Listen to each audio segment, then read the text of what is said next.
En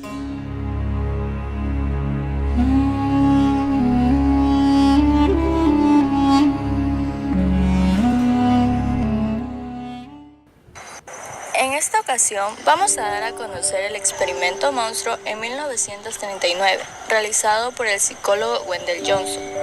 Wendell Johnson nació en Roxbury, Kansas, Estados Unidos en 1906. Desde su infancia fue un tartamudo severo, pero esto no fue impedimento para destacarse en sus estudios y actividades deportivas como el baloncesto. El primer recuerdo de su tartamudez se remonta a sus primeros años, cuando asistió a una clase de nivel superior y en la que sin mayores prejuicios recitó un poema. La maestra se preocupó por su manera de hablar, quien disimulaba aparentando no darse cuenta en la tartamudez del pequeño Wendell.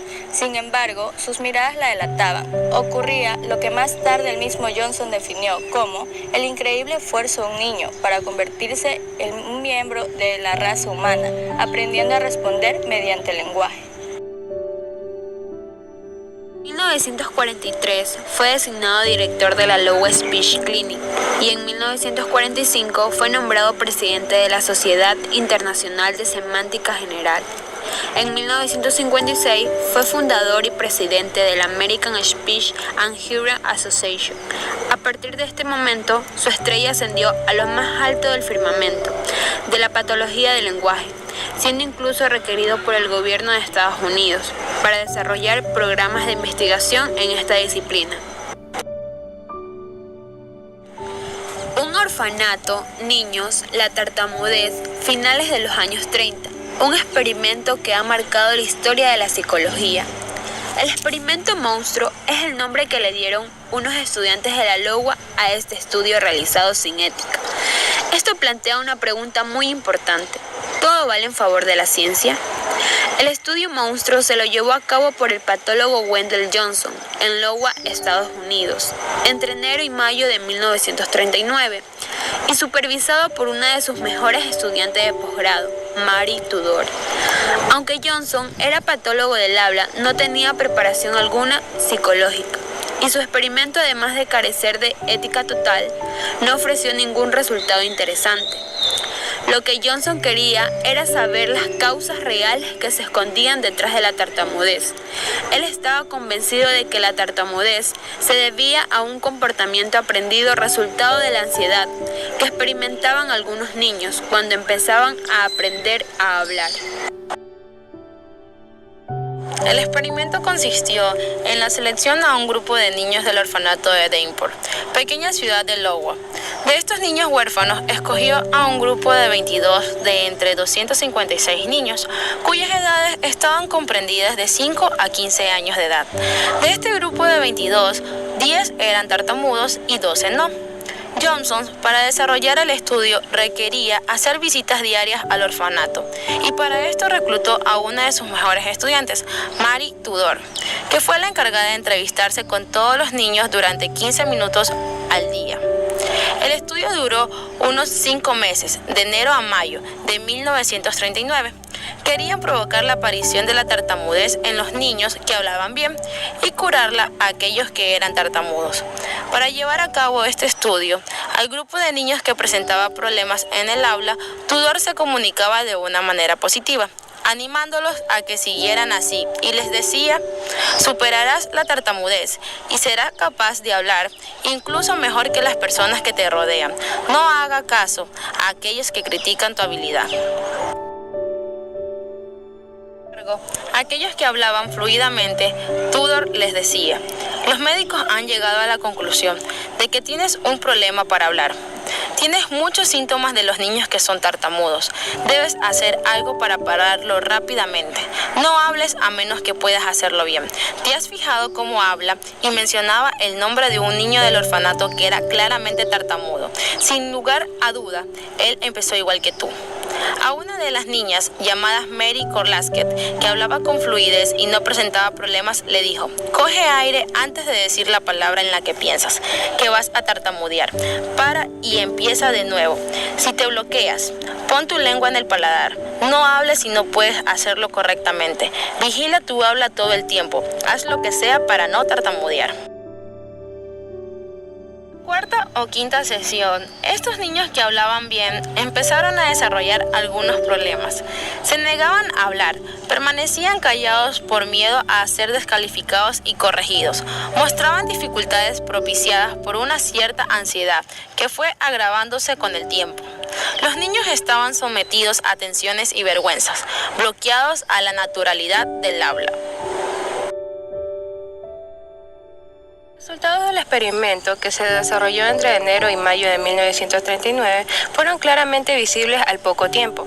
Mientras que los niños del primer grupo empezaron a generar confianza y a mejorar con el tiempo, el segundo grupo no hizo más que empeorar.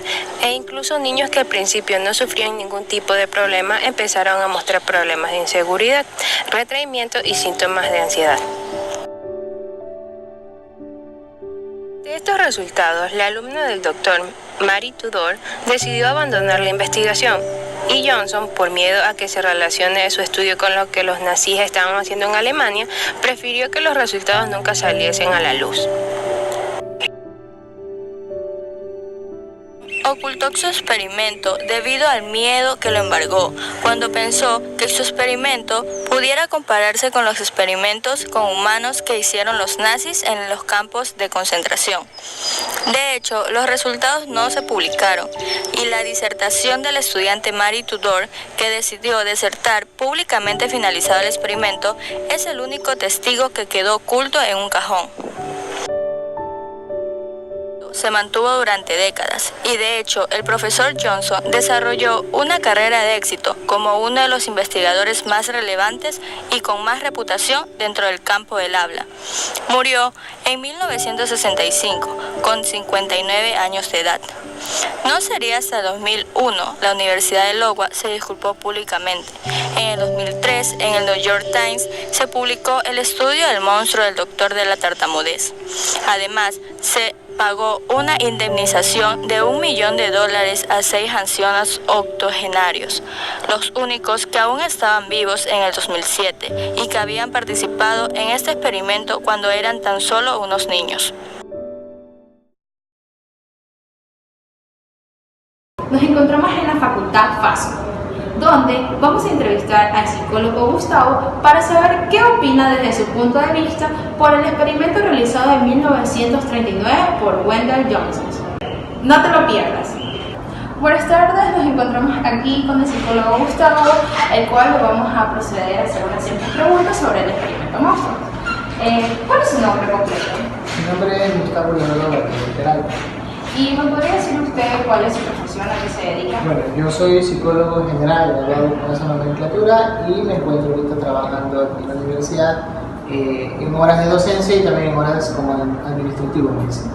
Ok, muy bien. O sea, vamos a hacer unas ciertas preguntas sobre el experimento monstruo. La primera pregunta, ¿qué opina usted desde el punto de vista psicológico sobre el experimento monstruo? Bueno, desde el punto de vista psicológico tenemos en consideración que el experimento del monstruo, denominado como tal, no era nada más que querer llegar a una ambición por querer encontrar alguna teoría que especifique algo que nosotros sabemos. La parte de la tartamudez es por factores genéticos, más se da en esas situaciones, pero en este caso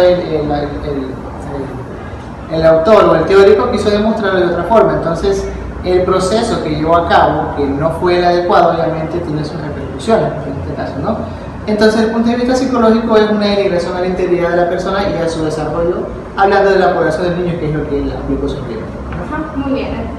La segunda pregunta, ¿cómo identifica usted el procedimiento que se dio en este experimento? Bueno, si tengo que categorizarlo dentro de los marcos profesionales, yo lo podría etiquetar como algo antiético, porque si bien es cierto, tú estás buscando sobresalir con algún estudio, ¿no? Alguna información, alguna investigación, pero se está dejando de lado que estás tratando con seres humanos, más aún si de pronto no hay un consentimiento o un permiso como tal, y a la vez si estás vinculando o estás poniendo en riesgo, en este caso, su desarrollo, como menciona en el proceso. Entonces es inmoral la acción de haber hecho ese tipo de experimentación. O sea, usted como profesional siempre buscaría el bienestar de sus pacientes, o sea, de sus pacientes o de las personas con las que va a tratar. Por supuesto, o si yo de pronto tengo alguna concepción que quisiera buscar, busco la manera, valga la redundancia, de querer encontrar información pero que no vincule a un tipo de sufrimiento al ser humano. Obviamente que nosotros sabemos que somos, el ser humano es sensible y obviamente es un ser al cual nosotros tenemos que tratarlo con mucha delicadeza, más si si nosotros somos profesionales en psicología. Claro. La siguiente pregunta es, ¿qué consecuencias y dificultades creó el experimento del psicólogo Johnson en los niños? Bien, en el momento en que los niños empiezan a asimilar la información que los ayudantes de este teórico mencionan, empieza las consecuencias en su autoestima y también en la cuestión de su integridad mediante la obstrucción, en este caso del desarrollo que ellos tienen, porque si bien es cierto, eran personas normales, una población normal al cual él les aplicó determinadas entrevistas. Entonces de esta forma iba denigrando en este caso la autoestima y también iba limitando las relaciones interpersonales y iba limitando la parte social también de los niños, porque en este caso si ya presentan esas anomalías van a sentir un miedo a su entorno, entonces se van encerrando en su propio mundo. Esas son las consecuencias. Y por última pregunta, ¿qué demostró con dicho experimento? ¿Usted cree que esto fue totalmente malo o se puede rescatar algo del experimento? Quizá el hecho de querer investigar, pero no haberlo hecho de la forma más adecuada. O sea, bien es cierto que tú quieres demostrar, según el postulado, la hipótesis de que plantea en este caso, que la parte del el problema de tartamudez relacionado a los trastornos del habla, según los manuales clínicos, nos indica en este caso que él quería buscar que eso es producto de, en este caso, una conducta aprendida, no es el enfoque cognitivo. Pero nosotros sabemos, si vamos a las bases, obviamente encontramos dentro de esos causales que me habla de un factor genético, ¿no? Entonces, desde este punto de vista quizás fue un poco ambicioso el querer buscar algo que por supuesto no lo ibas a encontrar desde ese punto de vista que se consideraba erróneo para el resto de la comunidad científica, pero para él en su ambición, en este caso, pues, obviamente era una persona que tiene un criterio cerrado y obviamente cometió un error al haber hecho esta situación, este proceso, este experimento. Ok, muy bien psicólogo, muchas gracias por su aportación. De nada.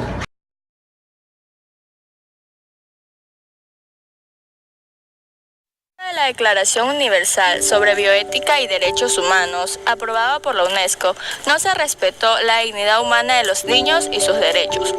Johnson no pidió el consentimiento directamente para realizar el experimento en aquellos niños, siendo este estudio uno de esos actos incomprensibles dentro de la investigación humana, un ejemplo más de hasta dónde puede llegar el ser humano más carente de ética y lógica, amparado siempre por el supuesto bien de la ciencia y las ansias del conocimiento.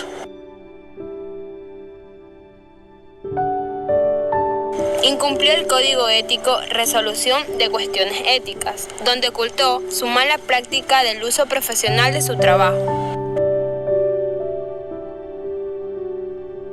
En este experimento no se respetó el principio de autonomía, ya que esto consiste en tener la capacidad de tomar decisiones propias. Además, otro principio que no se utilizó fue el principio de beneficencia, es decir, que el profesor Johnson no se interesó por el bienestar y salud de aquellos niños.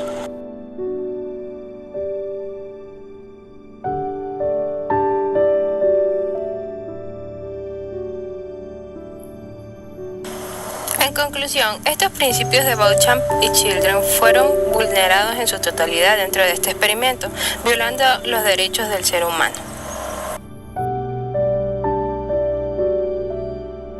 Al patólogo Johnson no le importó abusar de aquellos seres inocentes, sometiéndolos sin ningún consentimiento a ese experimento que trajo muchas consecuencias en la vida de los niños. Johnson estaba cegado bajo la ideología que la tartamudez era un comportamiento aprendido, resultado de la ansiedad que experimentaban algunos niños cuando empezaban a aprender a hablar, ideando un experimento con falta de ética y profesionalismo.